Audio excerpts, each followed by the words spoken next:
그래서 우리나라 한국사 독립운동사에서 사회주의 사상이 들어오는 건 1920년대다라고 봐주시면 되는 거고요. 이동해 선생님 이제 사회주의 사상과 관련이 깊습니다. 무장 독립운동에도 또 나오고요.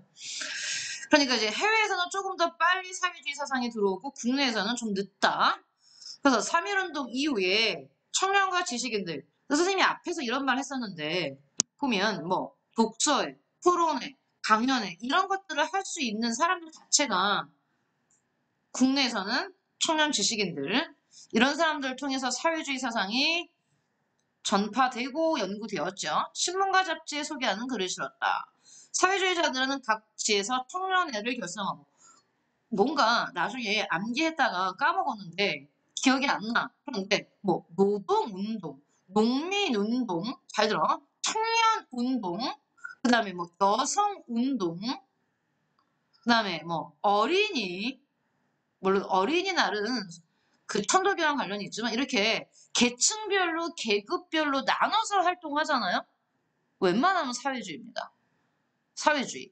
특히 노동운동과 농민운동, 사회주의랑 연관이 굉장히 깊어서 모든 우리나라 노동운동, 농민운동, 청년단체 이런 단체들이 다 사회주의와 관련이 깊다는 거 꼭 기억하세요. 굉장히 많은 그룹별로, 계층별로, 계급별로 운동단체가 조직이 됩니다. 이게 다 언제라고? 1920년대. 그 청년총동맹, 조선노동총동맹과 같은 연합 조직이 결성되었다. 그러면서 이제 뭐가 나오냐면요. 국내에서 조선공산당이 만들어져 1925년 굉장히 중요한 해입니다. 1925년 조공, 줄여서 조공, 조선공산당이 결성이 되죠. 근데 1925년이 우리가 앞에서 정치사 할 때, 일제 통치 방식할 때 1910년대는 무단 통치고 20년대 문화 통치였잖아. 근데 문화 통치하면서 일본이 1925년에 만든 법이 있어요. 그게 치안유지법이야. 꼭 기억해줘야 되는데. 1925년 일본이 만든 법이 치안유지법이라고 해서 표면적으로는 뭐 도둑이나 아니면 뭐 강도나 이런 어떤 형사사범을 잡겠다, 치안을 좀 더 강화하겠다고 만든 법이지만 그건 표면적인 거고 실제적으로는 우리나라에서 사회주의 계열의 독립운동단체들이 많아지면서 이제 사회주의 사상을 탄압하기 위해서 만든 게 치안유지법이야. 그럼 봐봐, 연도를. 25년에 조선공산당 만들어지자 치안유지법이 나온 겁니다. 이 얘기는 바꿔 말하면 조선공산당은 창당하자마자 지하로 들어갑니다. 활동을 못하는 거예요. 불법으로 막았기 때문에. 알겠어? 여기 보면 우리 해외 독립운동가들이 사회주의 사상을 받아들인 게 어디라고 표현했냐면 만주나 러시아, 그 다음에 일본이란 말이야. 그러니까 일본 국내에 먼저 사회주의가 당연히 들어왔겠죠. 근데 사회주의 사상의 기본은 전 세계 여기 보면 전 세계 국제 공산주의 조직의 코민트른이 나오듯이 사회주의 사상의 가장 기본은 사회주의는 뭐에 반대하냐면 모든 전 세계의 노동자는 한 편이야. 바꿔 말하면 국가와 국가는 중요하지 않아. 계급이 중요해. 자본가 계급이냐, 노동자 계급이냐. 그러면서 특히 억압하는 계층인 자본가 계급과 억압하는 제국주의 국가들을 굉장히 적대시한단 말이야. 근데 당시 일본은 제국주의를 가고 있었어요. 일본은. 그러니 일본 국내에서 일본 사회주의자들이 그 제국주의에 반대하는 엄청난 운동들을 했단 말이야. 그러니까 일본 제국주의, 식민지를 개척한 식민지를 만들고 식민지를 착취하는 일본 입장에서, 일본 정부 입장에서 사회주의는 적이야. 그래서 일본 국내의 사회주의자들을 싹 다 잡아들입니다. 그러면서 식민지 조선에서도 역시 사회주의자들을 탄압하기 위한 단체 치안유지법, 법을 만드는 거고. 이때 또 아이러니하게 우리나라 조선공산당이 만들어져. 비운의 단체는 비운의 단체. 만들어지자마자 지하로 들어갔기 때문에 제대로 활동을 못해요. 25년 조선공산당이 결성되면서 코민테른에 의해, 코민테른이 뭐냐, 국제사회주의, 국제공산주의 단체 조직이 됐잖아. 여기 보면 국제공산주의 조직. 코민테른에 의해서 집으로 승인받았다. 조선공산당은 여러 차례 일본의 탄압을 받아 괴멸의 위기를 넘깁니다. 거의 끝나. 왜냐면 일본이 진짜 잡고 싶어 했던 건 조선의 독립운동가들 중에서 특히 사회주의자, 특히 공산주의자들 너무 미워했어요. 얘네를 잡기 위해서 전력을 다했단 말이에요. 그래서 괴멸의 위기를 넘기면서 1928년 해산되죠, 결국. 1928년 해산될 때까지 국내외의 사회주의 운동을 이끌었다. 조선공산당의 뭐 일대 총석에 박헌영이 나옵니다. 자, 어쨌든 25년은 두 가지 기억해줍니다. 일본이 만든 치안유지법, 국내에서는 조선공산당이 결성된다. 그러면서 그전까지 20년대 전까지는 독립운동이라고 하면 민족주의 계열 사상적으로는 있었잖아요. 근데 이제 사회주의가 들어오면서 민족운동의 이제 그 사상으로 좀 분화가 되는 겁니다. 사회주의 운동과 민족주의 운동은 일본 제국주의 타도라는 공통된 목표를 갖고 있었다. 그렇죠? 그러나 사회주의 운동은 자 공통된 목표는 제국주의 타도인데 그 다음에 굉장히 갈라져요. 아까 전 말씀은 사회주의가 바라는 건 뭐 국가와 국가 우리나라 저런 나라를 떠나서 정말 이상향은 국제사회주의야. 국제사회주의. 국경은 중요하지 않아. 전 세계의 노동자들은 자본가들을 대항해서 혁명을 통해 노동자들이 중심이 되는 그런 사회를 만드는 게 기본이야. 그러니까 독립되고 나서도 그 나라가 자본주의 국가라면 거기는 반대한단 말이야. 근데 민족주의는 그건 중요하지 않아. 그냥 국경이 중요해. 우리나라는 우리나라, 너희 나라는 너희 나라. 그지? 일본은 그냥 일본이고 우리는 우리인 거지. 따로따로 나가야 되는 거지. 일본 안에서 자본주의 국가가 들어오든 그런 걸 상관하지 않는 거지. 그러니까 얘네들이 공동의 적은 있지만 마지막에 지향하는 바는 너무 달라요. 그렇기 때문에 이제 나오죠. 공동의 목표, 공통된 목표는 제국주의 타도고 독립이야. 하지만 사회주의 운동은 자본주의를 비판하고 농민과 노동자 해방을 주장함으로써 나오죠. 이게 사회주의 목표란 말이야. 사회주의는 이게 목표예요. 농민과 노동자를 자본가로부터 해방시키는 게 목표입니다. 해방을 주장함으로써 지주와 자본가가 중심이 된. 그런데 우리나라 민족주의 운동을 이끌었던 사람들은 누구겠어요? 농민은 아닐 거 아닙니까? 농민이 어떻게 민족주의 운동을 이끕니까? 먹고 살기 힘든데. 지금 당장 내일이 걱정인 사람인데, 그럼 어느 정도 경제적인 여유가 있고, 공부를 했고, 그럼 이 당시 배웠던 사람들은 대부분 뭐겠어? 지주겠지. 그지? 지식인 계층. 그럼 돈이 좀 있겠지. 그러니, 사회주의자들 입장에서는 독립도 중요한데 민족주의 운동을 이끄는 사람들 봤더니 다 자본가 아니면 지식인 줄 중에 있어. 그럼 그들의 입장은 뭔데? 이 사람은 파도해야 될 대상이 손을 잡을 대상이 아니란 말이에요. 사회주의 입장에서는. 아시겠어요? 그러니 길이 달라. 지주와 자본가가 중심이 된 민족주의 운동과 뭐 하기도 했다? 대립하기도 했다. 이때는 아까 말했지. 일본이 치안유지법을 만든 첫 번째, 두 번째, 세 번째 목표는 사회주의 박멸이야. 그렇기 때문에 치안유지법을 공포하면서 사회주의 운동을 대대적으로 탄압을 합니다. 1920년대 이후 민족운동은 사회주의 계열과 민족주의 계열로 나뉘어서 때로는 협력했을 때도 있고요. 하지만 협력이 힘들어요. 분열, 대립하기도 했다. 이렇게 보시면 여기 이제 뭐 1925년에 동아일보, 지금의 동아일보 아니랬습니다. 이 당시의 동아일보는 그래도 친문 같았어요. 지금의 동아일보를 신문이라고 할 수는 없습니다. 민족운동의 분화. 현아 우리 사회에는 두 가지 조류가 있다. 하나는 민족운동의 조류, 또 하나는 사회운동의 조류인가? 이 두 가지 조류가 물론 해방의 근본적 정신에 있어서는 조금도 다를 거죠. 여기서 말하는 해방은 독립입니다. 그러나 왕왕 운동의 방법과 이론적 해석에 이르러 털끝의 차이로 천리의 차이가 생겨 도리어 운동의 전선을 혼란스럽게 하여 당파적 분규를 소생케 하여 불라불라 나가서 선생님이 지난주에 얘기했지만 여기 대한민국 임시정부 안에서도 노선의 차이가 있었잖아요. 근데 이건 단지 노선의 차이가 아닌데 이건 사상의 차이기 때문에 더 근본적인 차이예요. 노선이라는 건 일종의 방법이거든. 근데 얘는 목적이 달라. 자, 그러면서 여기서부터 나오는 건 민족주의 계열의 운동입니다. 이제부터. 사회주의 계열의 운동은 그 다음에 나올 거고요. 일단 민족주의 계열의 수령양성 운동 보면 몇 년대라고요, 지금? 우리는 이미 20년대로 들어왔습니다. 그래서 여기는 1920년대 국내 민족주의 계열 이렇게 기억하시면 됩니다. 1920년대 국내 민족주의 계열의 독립운동을 보겠습니다. 지금부터 나오는 건 1920년대 국내 민족주의 계열의 독립운동, 실력 양성 운동하면 크게 세 가지를 떠올리면 돼요. 세 개. 실력 양성 운동, 물산 장려 운동, 민립대학 설립 운동 이렇게 세 개. 그래서 1920년대 국내 민족주의 계열은 자, 몇 개가 있다? 세 개. 이렇게 기억하세요. 그러면 세 개는 뭐뭐뭐다 순서는 상관없이 일단 뭐 나오냐면 물산장려운동, 물산장려운동, 그 다음에 민립대학 설립운동, 그 다음에 문맹을 타파하기 위한 얘기인데 뭐 어떻게 농촌개몽운동이라고 정리해볼까? 농촌개몽운동. 그런데 끝이 다 뭐로 끝납니까? 운동으로 끝나지? 우리 역사적으로 실패한 사건을 운동이라고 한다 그랬죠? 오케이. 실패입니다.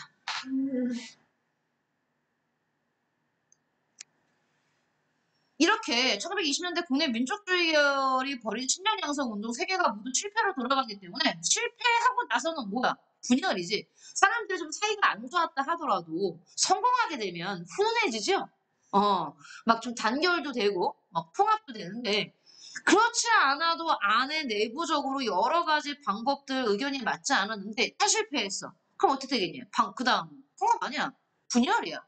그래서 1920년대 민족주의 계열이 이걸 다 우리는 크게 묶어서 실력 양성 운동이라고 부를 건데 이 실력 양성 운동이 모두 실패로 돌아갔기 때문에 그 다음은 뭐야? 분열이야. 실패 다음엔 분열이다. 왜? 실패의 책임을 서로에게 돌리겠죠. 아, 네가 이래서 실패한 거 아니야. 이때는 서로 봐줄 수도 없어요. 실패했기 때문에. 굉장히 감정이 안 좋을 겁니다. 결과적으로는 분열되는데 어떻게 분열되냐? 그래서 자치론자들과 자치론을 주장하는 사람들과 절대로 일본과는 타협할 수 없다라는 비타협적 민족주의라고 부르는데 줄이면 비타협으로 갈라집니다. 쪽수가 어느 정도 될까요? 98대 2쯤 됩니다. 자치론이 거의 90%가 넘어가고요. 민족주의 대부분이 어디로 갑니까? 일로 갑니다, 일로. 9대 2? 9대 1? 8대 2 정도 할까? 너무 그런가요? 정말 비타협적 민족주의로 건너는 사람도 없어요. 그러면 자치론이 뭡니까? 일본의 식민 지배를 인정하면서 일본을 인정한 상태에서 일본에게 야 우리는 일본의 식민지 맞는데 그냥 조금 우리가 다치할 수 있는 어떤 자치권을 좀 얻다라는 식으로 여기서는 이미 독립의 의지는 끊긴 겁니다. 그러니 자치론자는 나중에 다 뭐가 되겠습니까? 당연하죠. 실패로 갑니다. 그 길은 정해져 있죠. 친일로의 길입니다. 그래서 우리는 일단 이게 30년대가 되는 거니까 20년대 이렇게 모두 실패하고 20년대 말부터 30년대로 가면서 이렇게 민족주의 계열이 갈라진다는 얘기야. 20년대 후반부터 갈라진다고 보시면 돼요. 20년대 후반부터 분열된다. 그럼 일단 첫 번째 신념 양성 운동 중에 이제 가볼게요. 물산정령 운동을 갈게요. 항상 어떻게 읽어야 됩니까? 옛날에는 거꾸로 읽었죠? 다스가리 묵었던 만가리 우 하고 읽으면 안 됩니다. 뭐죠, 선생님? 자스가리 우것든 망가리 우리가 만든 거 우리가 쓰다 이렇게 되는 거지. 오른쪽부터 읽어야 되는 거죠? 우죠. 우자입니다. 우리가 만든 것 우리가 쓰자. 뭡니까? 국산품이에요? 운동이에요. 광목은 태극성 이렇게 해가지고 청극대 이렇게 읽지 마세요. 다음에 뭐 이거 등맨의 손님 안 됩니다. 우리 손으로 만든 광목이죠. 목광 아니고 광목. 옷감. 조선 사람 조선 광목. 그죠? 그 다음 무엇보다 값이 적고 싸다는 얘기겠죠. 물건 좋은 품질이 좋아. 조선 광목. 광목은 태극성 경성방직 주식회사의 토산품, 즉 국산품을 쓰자라는 선전 광고였다. 그런데 선생님이 아까 잠깐 이런 말을 했어요. 사회주의 계열과 그 민족주의 계열이 갈라질 수밖에 없는 게 민족주의 운동은 대부분이 지주와 자본가가 중심이 되다 보니 사회주의 계열에서는 지주와 자본가는 동지가 아니에요. 타도해야 될 대상이지. 그러면 경성방직 주식회사를 운영하고 소유한 사람은 서민이겠어요? 노동자겠어요? 자본가겠어요? 자본가란 말이야. 이해가십니까? 그러면 우리가 만든 거 우리가 쓰면 근데 이거 물건을 사는 사람들은 노동자나 농민이겠죠. 소비자일 거 아닙니까? 그러면 결과적으로 이 물산장려 운동은 결과적으로 누가 좋게 만드는 거야? 조선인 자본가야. 조선인 노동자가 아니라 조선인 자본가를 살찌우는 일이겠지. 그러니 사회주의는 비판합니다, 이거를. 왜냐하면 이 당시 자본가 중에선 대부분이 누구니까? 친일파니까. 1920년대 친일을 하지 않고 국내에서 사업할 수 있는 사람이 없어요. 이미 10년대 다 끝장이 났습니다. 민족주의, 그 독립운동가들 대부분이. 다 해외로 가셨어요. 이미 그때 독립운동할 분은 다 땅 팔고 집 팔고 농 팔아서 독립운동 하겠다고 해외로 갔어. 그럼 국내에서 남아있는 자본가들은 어쨌든 편hal적으로는 다 친일파여야 돼요. 그럼 당시 자본가들이 어떻게 했냐? 둘 다 돈을 냈지. 일본한테도 돈을 내고 독립운동가들한테도 돈을 내고. 물론 비중은 훨씬 더 일본한테 많이 줬지. 7대3? 친일 자금으로 일본 조선총독부에 7을 주면 독립운동가들한테 많이 주면 3, 적게 주면 1이에요. 왜? 나중에 독립됐을 때도 장사해야 될 거 아니야. 이 사람들은. 지금도 마찬가지예요. 자본가들이 정치 자금을 댈 때 어느 한 정당에만 내지 않아요. 다 줘요. 언제 어떻게 될지. 정권은 바뀌어도 사업은 계속해야 됩니다. 그러니 사회주의 입장에서 얘네들은 친일파지. 왜? 조선총독부 돈 더 많이 내니까. 오케이? 같이 갈 수가 없어요. 일단 보겠습니다. 3.1운동 이후 일부 민족주의자들은 먼저, 일부다. 100%는 아니는 뜻이죠. 먼저 실력을 키워 독립을 준비하자는 실력 양성 운동을 전개했다.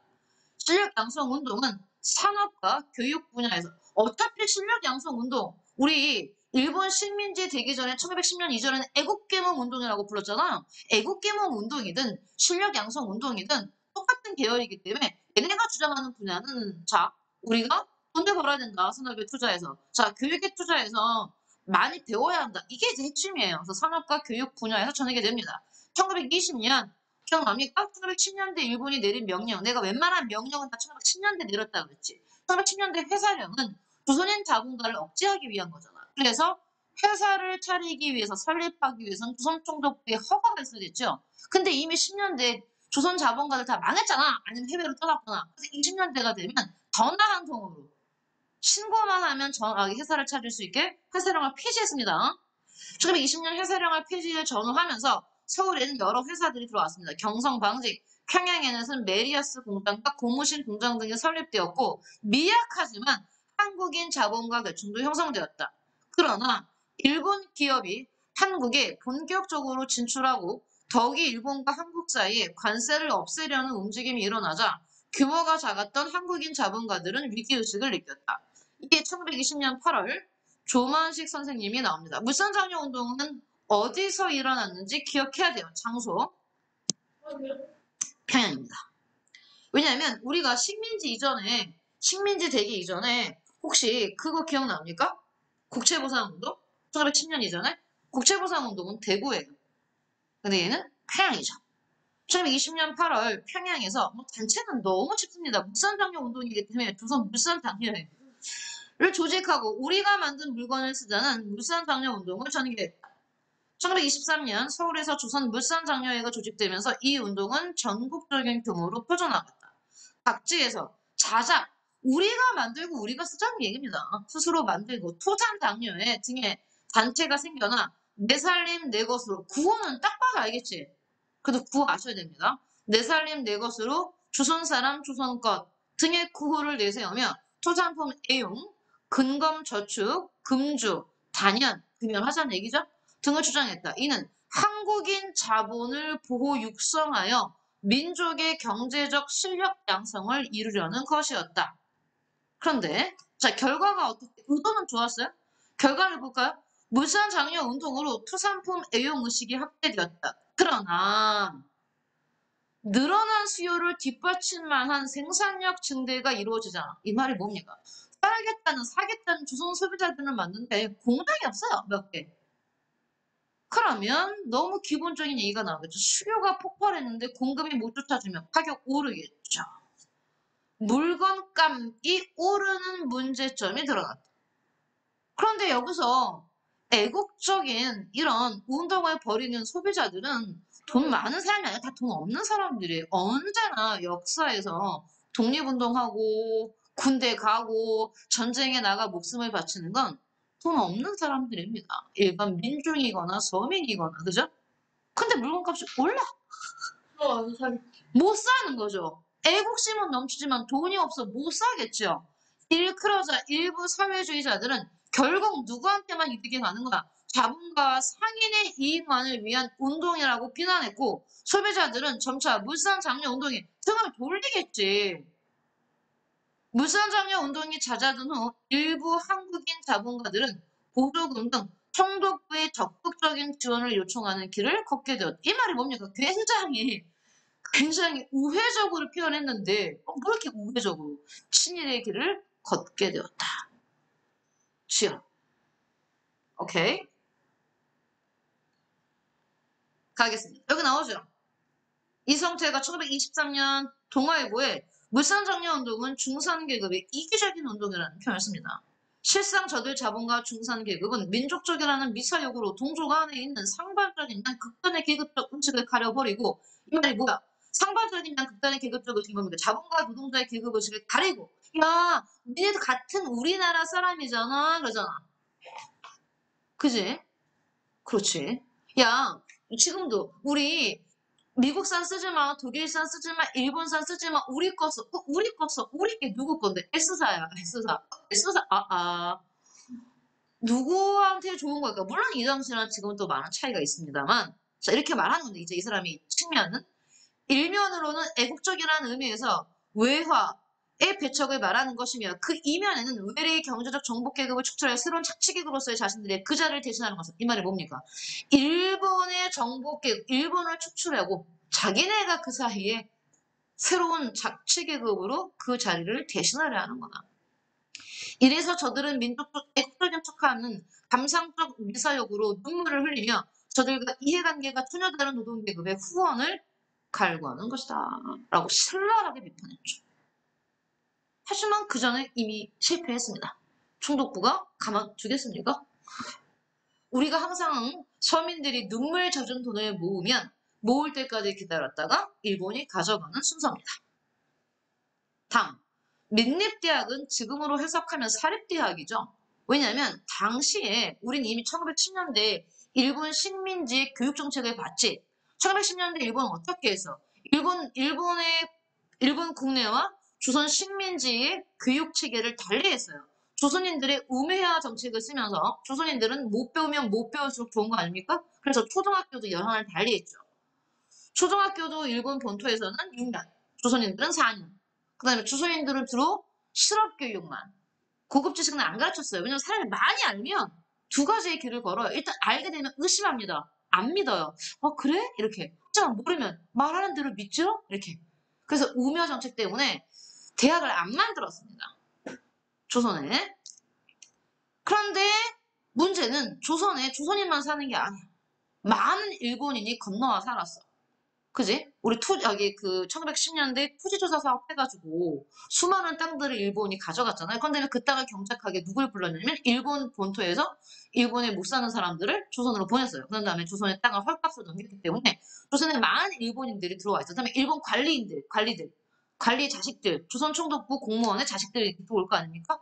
그러다 보니까 조선에 사는 일본인들이 다닐 대학이 없는 거예요. 그리고 조선의 친일파들 자식들이 다닐 대학이 없는 거죠. 그래서 일본이 고민하고 있던 차에 일단 일본이 고민하고서는 일단 우리 조선인들 입장에서는 조선인이 다닐 대학이 없잖아. 그러면 유학 가라고? 누가 유학 가? 동경 유학을. 친일파나 가겠죠. 돈이 있거나. 일반 사람들은 유학 못 갑니다. 그래서 그러면 대학이 없으니 우리 힘으로 대학을 만들자. 우리가 돈을 모아서. 왜냐면 사립대학은 우리 개인들이 만드는 거니까요. 그게 바로 뭡니까? 밀립대학 설립운동입니다. 3.1운동 이후 일제는 2차 조선 교육력을 공포하여 선생님이 그랬지. 이건 따로 외울 필요 없다고. 1910년대는 1차 교육력, 20년대는 2차 교육력, 30년대는 3차 교육력, 40년대는 4차 교육력이 나옵니다. 그래서 선생님 이거 안 외워서 틀렸어요. 안 되겠죠?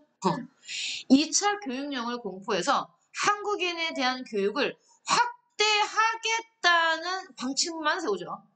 방침을 세웁니다.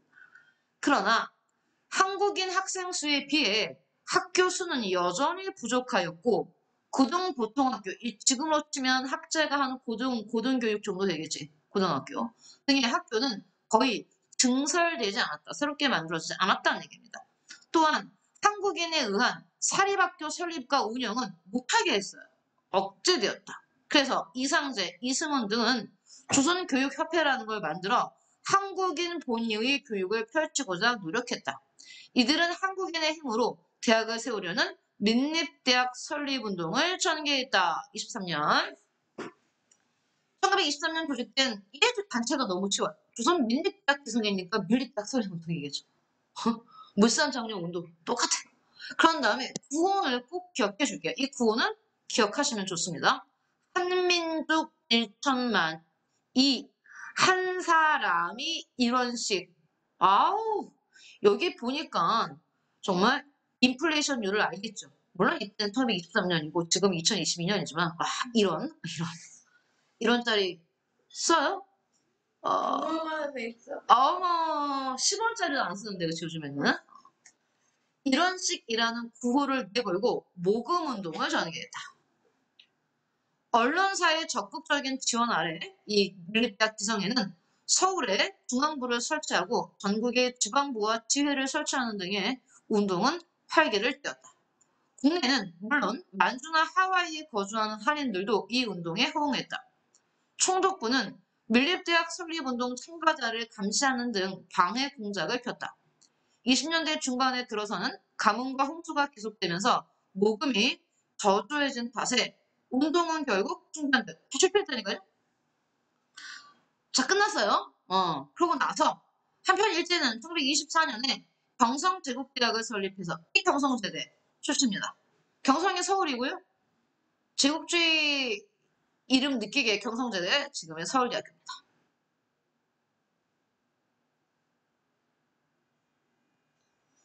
이건 많이 들었어요. 네, 뭐 상식이죠. 24년에 일본이니까 결국 우리가 우리 힘으로 대학을 만들려는 운동은 실패로 돌아갔고요. 일본이 만들었어요. 아까 얘기했던 조선에 나와 있었던 일본인 자제들이나 일본인 자식들이나 친일파의 자식들이나 이런 애들을 수용하기 위해서 만들었죠. 설립하여 한국인들의 고등교육에 대한 열망을 무마하려 했다. 경성세대는 철저한 일본식 교육을 펼쳤고 아니 뭐 일본이 만들었는데 그럼 당연히 일본식 교육이겠죠. 그나마 입학이 허가된 한국인 학생은 소수였다. 그렇겠죠. 일단 들어갔을 애가 별로 없습니다. 이 당시 대학 교육을 받을 수 있었던 사람들이 도대체 누구겠습니까? 자, 마지막에 실력 양성 운동의 세 번째 유형 농촌 계몽 운동이죠. 아는 것이 힘이다, 배워야 산다. 아는 것이 힘이다 했더니 막 베이컨이 떠오르죠. 철학자 베이컨. 1920년대 후반에 언론사의 주도로 문맹 퇴치 앤드 생활 개선이라는 두 가지 구호를 내걸었어요. 어디에 대고? 농촌이야. 아무래도 도시보다는 농촌이 훨씬 더 문명이 많았을 테니까요. 농촌 계몽 운동이 전개되었다. 조선일보는 1929년 확실히 연도가 좀 딥니다. 물산장려 운동과 밀립대학 설립 운동이 20년대 초반이라면 이 문맹퇴치 운동이란 건 20년대 후반입니다. 29년 아는 것이 힘이다. 배워야 산다. 구호 좋습니다. 구호는 다 아셔야 됩니다. 아는 것이 힘이다. 배워야 한다라는 세 가지 운동의 구호들 아까 여기 있잖아요. 이거 내 살림 내 것, 조선 사람 조선 것, 자스가리 이것도 망가리 있잖아요. 우리가 만든 거 우리가 쓰자. 그렇게 구호들이 있지요. 아는 것이 힘이다. 배워야 한다라는 구호 아래 한글 교재를 보급하고 전국 순회 강연회를 개최하면서 뭐 있어요? 문자를 보급하는 운동. 문맹 퇴치하려니까 문자를 알려야겠죠. 그래서 전개했다. 자, 조선일보의 문자 보급 운동. 지금의 조선일보 아니에요.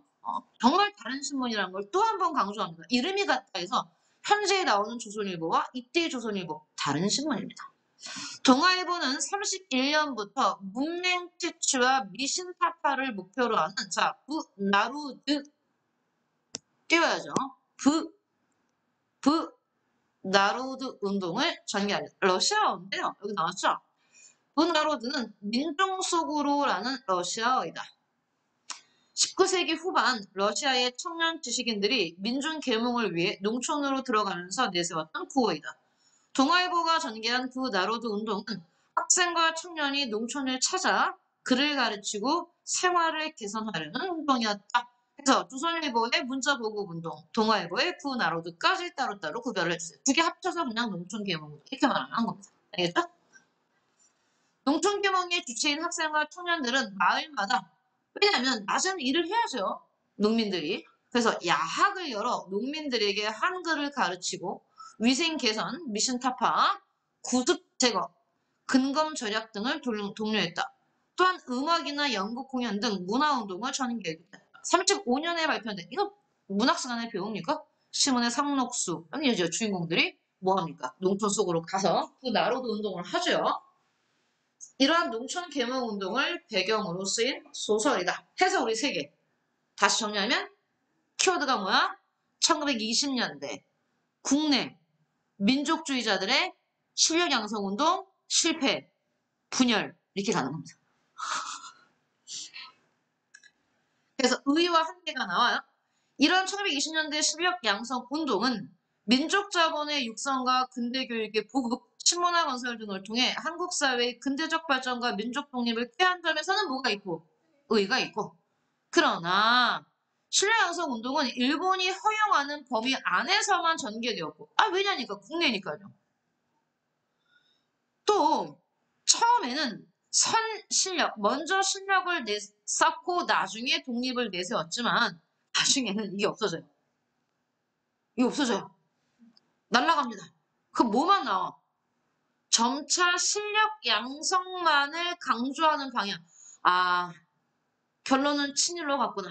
또 알 수 있겠죠. 독립이 빠지는데.